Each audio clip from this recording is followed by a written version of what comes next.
안녕하세요, 해공호정입니다. 자, 현대차입니다. 자, 현대차 오랜만에 영상으로 찾아왔습니다. 자, 그동안에 매매하기 참 어려운 주식이라고 영상으로도 좀 말씀을 드렸었고요. 특히 고점 영역에서 주가 내려올 때 투자자분들에게 이거 비중 축소하셔야 된다, 비중 축소다라고까지 의견을 드렸습니다. 특히 이제 30만 원 언저리에서 이건 30만 원 다 왔다 정도까지 제가 강조 말씀드리면서 말씀드렸었는데, 결과적으로는 그 30만 원대 우리 매도 신호, 매도 신호 타점대로 제가 지금 이렇게 눌렀습니다. 여기 한번 보시죠. 파란색 빨간색 신호가 뜨죠. 자, 앞에서 제가 보여드렸던 화살표 매매 신호하고는 좀 다릅니다. 자, 여기에서 이렇게 잡혔고요, 여기에서 매수 신호가 잡혔습니다. 자, 그러면 우리가 앞에서 여기에서 제가 영상을 7월 1일인가요? 자, 오른쪽 화살표 매매방 보이시죠? 네, 현대차 전망, 주가 조정 매도 이러면서 6월 판매량 둔화라고 내용들 이렇게 보내드렸어요. 요 내용들 보시게 되면 뭐 뚜렷하게 알 수가 있습니다. 왜 매도해야 되는지, 왜 비중 축소해야 되는지를 의견을 제가 드렸었고요. 그 이후에도 보시면 제가 7월 9일인가요? 예, 이때쯤에서도 마찬가지예요.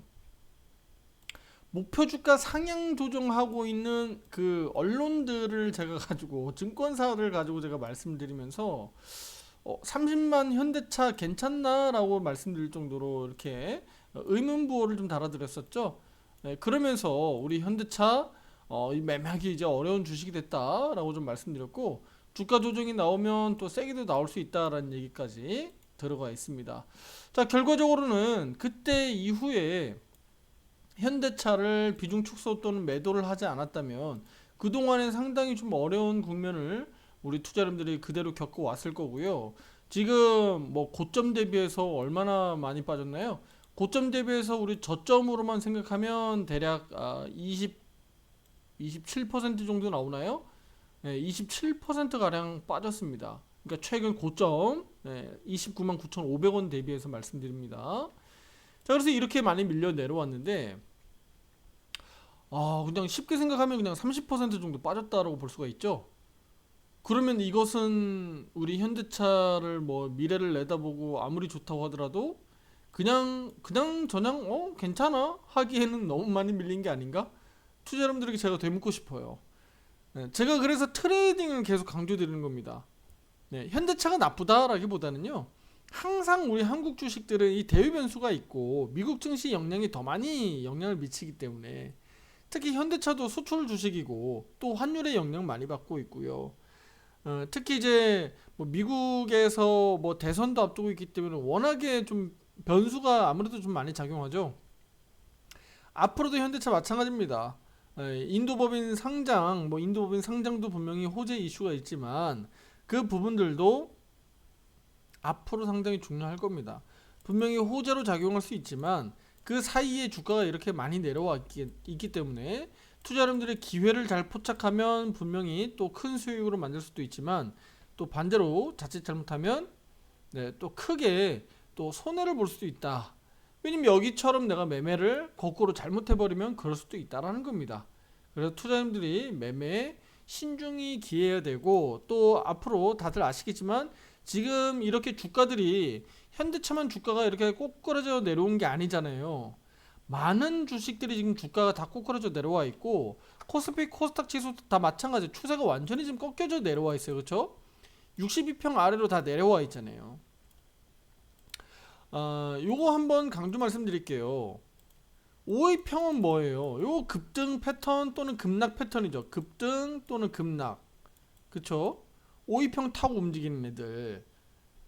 그 다음에 12평은요, 전고 돌파. 반대로 떨어지면요, 전저점 이탈.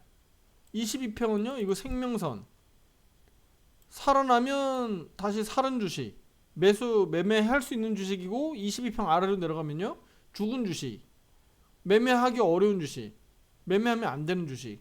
62평까지 떨어진 주식은요, 이거는 이제 박스. 아니, 그러니까 투자자님들이 제가 말씀드렸던 부분들은요, 바로 이런 부분들 어떤 기준을 그래도 좀 알고 있으면 어 투자자분들 매매하기가 좀 더 수월하다라는 겁니다. 여기 22평 무너질 때 강조드렸던 게 바로 그겁니다. 이제 어려운 주식이 됐다. 지금 이제 이렇게 우당탕탕 많이 밀려 내려와 보니까 조금 더 이제 이해가 되실 겁니다. 자, 오늘 제가 영상을 찍어드리는 이유도 있겠죠. 예, 매수 신호가 오늘 드디어 확정됐어요. 어제만 하더라도 매수 신호가 확정되지 않았었는데 오늘은 매수 신호가 이렇게 확정이 됐습니다. 자, 이 매수 신호가 확정되면서 현대차는 다시 한번 바닥에서 추세를 잡고 앞서서처럼 이렇게 다시 한번 우상향으로 돌려 세울지 보셔야 되는 거고요. 또 위로 올라가게 되면 뭐 대략 뭐 26만 원대, 여기 지금 62평이 이렇게 우상향으로 살아가다가 지금 주가가 이렇게 내려앉으면서 얘 약간 이렇게 꺾여 내려오고 있거든요. 그래서 시차를 두고 이렇게 올라가게 되면 26만 원 정도 수준에서 62평 저항 걸릴 수 있습니다. 그리고 여기가 올라가서 62평 기준으로 떨어지는 구간, 그 다음에 여기는 62평 이하 언더에서 내려온 구간, 그러니까 위에 구간 아래 구간을 놓고 봤을 때 여기 떨어진 거, 여기 떨어진 거, 그럼 얘가 요 반대로 여기 올라갈 때는 저항 걸 수 있다고 봐야 되겠죠. 네, 그래서 한 26만 원 정도까지는 여기 앞에서도 기술적 반등 나오다가 이제 밀려 내려왔던 것처럼 기술적 반등은 가능하다. 하지만 여기 올라왔을 때 또다시 언제든지 또 매도 신호가 나올 수 있기 때문에 투자자님들이 주목해서 대응할 필요가 있겠다라고 좀 말씀드리는 거예요. 제가 그래서 전에도 말씀드렸지만 현대차를 뭐 우리가 보통 고액 자산가들 자본금이 좀 있으신 분들이 대응하기 때문에 이걸 가지고 제가 뭐 전량 매도해라 전량 팔아라 이거 아니라고 말씀드렸죠. 그래서 비중을 조절해라. 뭐 아무리 못해도 내가 비중을 못 줄인다고 하더라도 30% 정도까지는 좀 핸들링할 수 있도록 비중 축소해라 라고 말씀드렸던 부분들이고, 특히 이제 주간 캔들 여기 저 꼭대기에서 내려올 때 음봉 캔들이 이렇게 뚝뚝뚝 떨어지게 되면 그 다음 주 영향을 줄 수밖에 없다라는 얘기 말씀드렸고, 월간 캔들도 마찬가지죠. 우리가 이달 이렇게 음봉 캔들로 떨어지면 그 다음 달도 영향을 줄 수밖에 없다 이런 얘기들을 말씀드렸어요. 그러니까 지금 이런 흐름들이 나오는 겁니다. 이거 뭐 본의 아니게 누가 뭐 작전 짜거나 조작할 수 있는 상황이 아니겠죠. 네, 네, 우리 저 3부 같은 주가 조작 가능성 있는 종목 아니면 현대차 가지고 주가 조작은 불가능하잖아요. 사실은 실질적으로 좀 어렵다고 봐야 되겠죠. 왜냐면 워낙 많은 세력들이 큰 자본들이 들어가 있기 때문에 그 세력들이 일부 아무리 그 윗분들이라고 하더라도 현대차를 건드리긴 쉽지는 않습니다. 왜냐면 그 외에 실제 세력들이 더 많기 때문에 3부가 아닌 이상 힘들다 그 얘기 말씀드리겠고, 자, 그래서 현대차가 지금 이거를 누군가가 조정할 수 있는 상황이 아니기 때문에 지금 이 트렌드, 그 다음에 우리 국내외 증시 급락 이런 상황들이 그대로 그냥 반영돼서 주가 조정이 나왔다라고 좀 보시면 될 것 같아요. 자, 그런데 일단은 7월달 그래도 뭐 판매량 이런 것들 뭐 앞서서 기사 뉴스를 한번 보셨겠지만 한번 그래도 정리 간단하게 좀 도와드릴게요. 일단은 기아가 일단은 좀 괜찮았죠. 네, 기아가 일단은 판매량이 좀 괜찮았다. 특히 이제 전년도 대비해서 우리 그 전기차 판매량이 상당히 좀 급증했다라는 얘기들이 기사들이 많이 나왔고요. 특히 이제 올해 EV9 1월부터 7월 판매 대수가 11,486대로 성공적으로 잘 팔았다. 특히 이제 전기 스포츠 유틸리티, 그래서 SUV죠. 그래서 전기차 관련된 판매량이 성공적으로 잘 팔렸다라는 내용들이고요. 특히 이제 기아가 이런 친환경차 라인업 내에서도 전기차 비중이 거진 44.5%까지 차지한다고 봅니다. 그래서 비중 자체가 상당히 높기 때문에 우리 기아에 대해서 이 전기차 부분에서 경쟁력이 있는 기업이다라고 좀 볼 수 있어요. 어차피 뭐 기아는 현대차 계열사니까. 그래서 작년 대비해서 뭐 23% 가량 증가한 수치다라고 좀 보시면 되겠고요. 자, 반면에 현대차는 전기차 비중이 작년에 36.2%에서 올해 35.4%로 다소 좀 축소됐어요. 아무래도 하이브리드 쪽으로 좀 신경 쓰고 있다라는 거 우리가 알 수 있겠죠. 현대차는 전기차 비중을 다소 좀 낮추고 하이브리드 쪽으로 좀 더 비중을 높였다라고 우리가 볼 수 있는 거예요. 네, 그렇게 보시면 됩니다. 그래서 시장 점유율도 역시나 다소 조금 우리 그러니까 시장 점유율을 우리 테슬라나 뭐 이런 전기차 시장에서 좀 보셔야 되는데 테슬라가 전기차 시장에서 어쨌든 경쟁 심화로 어려움을 좀 겪고 있잖아요. 그래서 이 부분들이 작년 같은 기간 대비해서 12.3% 감소를 했다. 이것들은 내용들을 이제 아마 많이 들어보셨을 거예요. 그래서 시장 점유율도 51.1%로 7.7포인트 가량 떨어졌다. 누가요? 테슬라가요. 그러니까 테슬라가 이렇게 전기차 시장 점유율이 떨어졌다는 얘기는 누가 약진했다는 거예요? 중국이 약진했다는 거죠. 그쵸? 뭐 한국이 뭐 대단히 잘했다 이거보다는 중국이 약진했다라고 볼 수가 있는 겁니다. 그런데 이제 그 부분들을 이제 굳이 강제로 이제 억누르다 보니까 누가요? 미국에서 강제로 억누르다 보니까 항상 문제가 생기는 겁니다. 자, 그러면 기아는 이제 하이브리드 차 라인업을 강화해서 전기차 요즘 캐즘이라고 해서 캐즘 얘기 많이 나올 거예요. 수요 둔화라고 보시면 됩니다. 일시적으로 수요 둔화. 캐즘에 대한 영향들이 이제 최소화하겠다라는 겁니다. 결국은 우리 현대차나 기아나 현기차, 현대나 기아나 결국은 이 캐즘에 대한 이 상황들을 지금 현재 이런 일시적인 상황들을 잘 해결하기 위해서 결국은 하이브리드 비중을 다소 좀 높여가고 있다라고 좀 보시면 될 것 같아요. 그리고 이제 향후에 지금 우리 저 테슬라도 그렇지만 미국 트럼프 전 대통령이 만약에라도 당선이 될 경우에 전기차 관련돼서 뭐 어떤 보조금이라든가 또는 어떤 지원 정책이라든가 이런 부분들이 갑자기 막 뒤바뀌거나 막 그래버리면 문제가 생길 수 있잖아요. 괜히 테슬라의 그 일론 머스크가 그쵸? 지금 예 이렇게 꼬리 흔들면서 지금 일론 머스크가 괜히 그 트럼프에 지금 달라붙어 있는 게 아닙니다. 네. 일론 머스크의 그 당연히 자기가 CEO고 그 다음에 테슬라의 주요 CEO로서 역할을 다 해야죠. 열심히 하는 겁니다. 예. 기업은 당연히 주가로 상장된 기업은 당연히 주가로 말을 해줄 수밖에 없는 거니까 테슬라가 그래서 지금 일론 머스크가 열심히 하고 있는 거예요. 그러니까 되는 곳에 지금 갖다 붙어 있는 거죠. 될 것 같으니까. 그래서 트럼프가 뭐 만약에 저게 만약에 삐뚤어져서 잘못된다 그런다고 해서 예를 들어서 설명드릴게요. 공화당 트럼프가 당선되는 쪽으로 우리 저 일론 머스크가 지금 갖다 붙어 있는데 만약에 이제 민주당이 당선됐다. 네? 민주당이 해리스가 만약에 저 당선이 됐다라고 보면 그렇다고 해서 뭐 전기차 시장을 민주당에서 까기는 어렵거든요. 그러니까 지금 테슬라의 그 일론 머스크 입장에서 이거 제 생각이에요. 제 아이디어입니다. 일론 머스크하고 저하고 지금 뭐 소통하고 있는 게 아니니까 일론 머스크가 일단은 제가 봤을 때는 지금 표 하나라도 더 주려면 일단 공화당에 붙는 게 일단 테슬라의 일론 머스크 입장에서는 유리하다. 제 입장은 그래요. 제 생각은 그렇습니다. 그래야지 민주당 쪽은 그렇다고 해서 친환경 쪽 이 그 전기차 시장 쪽을 막 지원 정책을 하고 막 그 바이든이 해왔던 게 있기 때문에 이거를 뭉갤 수 없습니다. 그렇기 때문에 테슬라 입장에서는 일단은 이렇게 일단은 줄을 잘 섰다가 혹여나 혹여나 여기서 문제가 생기면 다시 줄 빨리 바꿔서 줄 다시 서면 됩니다. 예. 이거는 그러니까 CEO 입장에서 열심히 최선을 다한다라고 저는 보고 있는 겁니다. 일론 머스크 입장에서 이렇게 해야 돼요. 누구를 위해서요?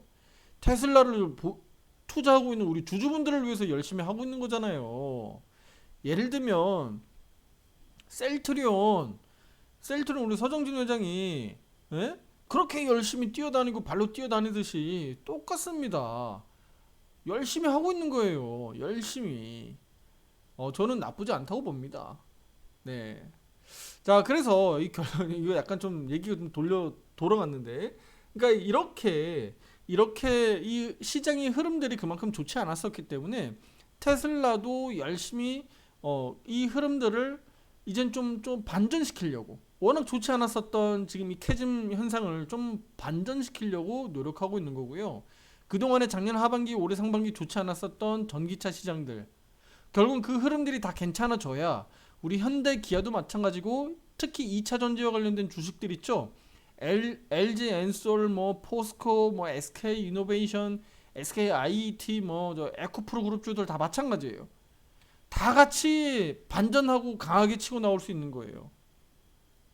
지금은요. 어떻게 보면 저 일론 머스크를 좀 응원해줘야 돼. 그래, 너 열심히 잘 해라. 너 한 만큼 결과가 잘 나오길 바란다. 제발 좀 잘해줘라.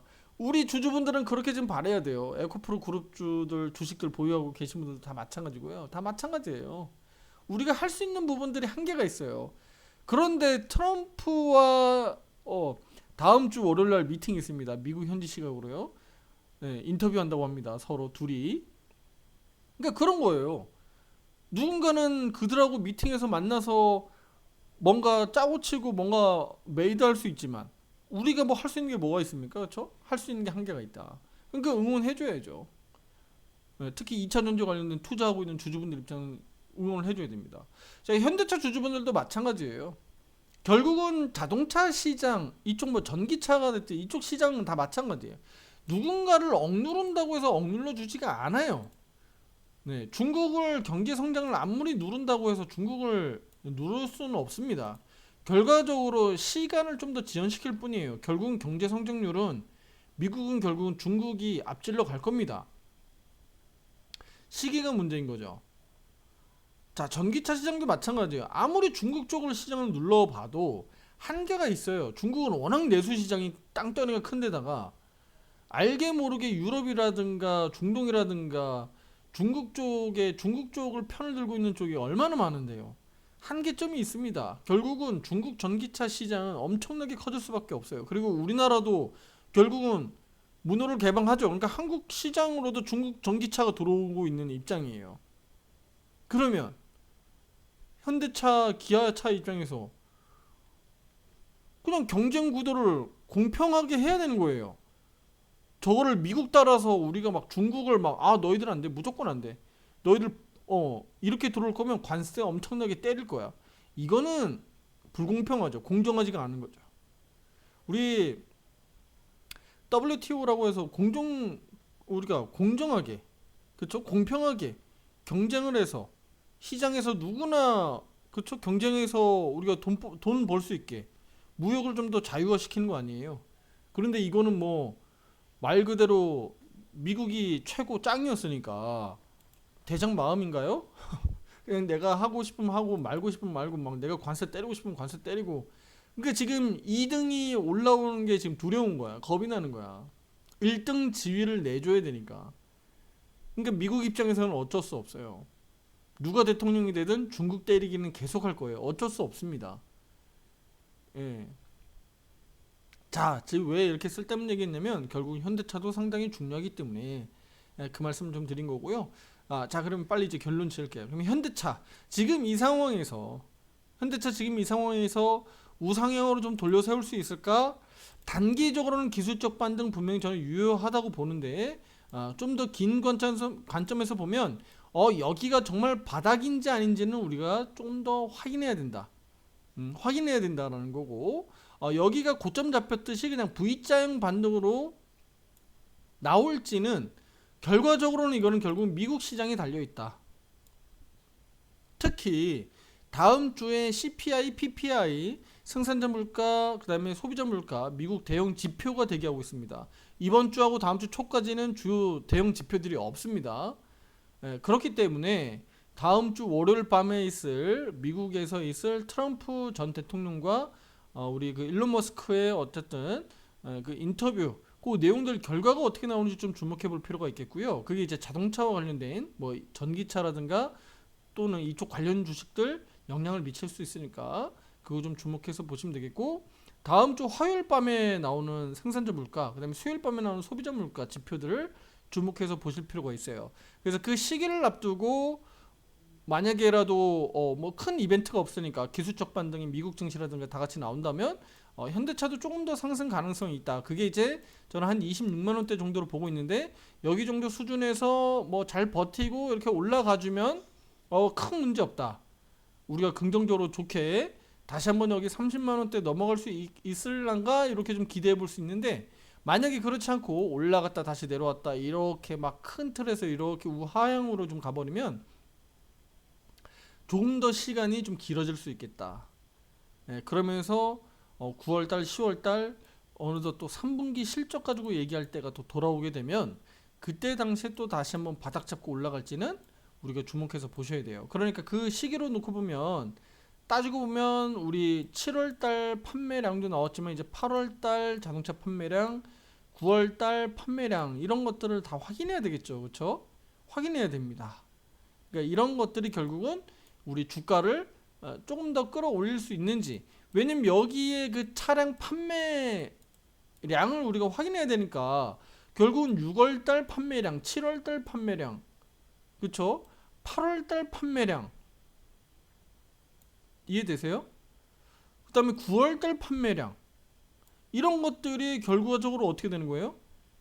1분기 실적, 2분기 실적, 3분기 실적, 실적으로 나오는 거잖아요. 그러니까 결국은 우리는 이런 것들을 다 따져서 봐야 되는 거죠.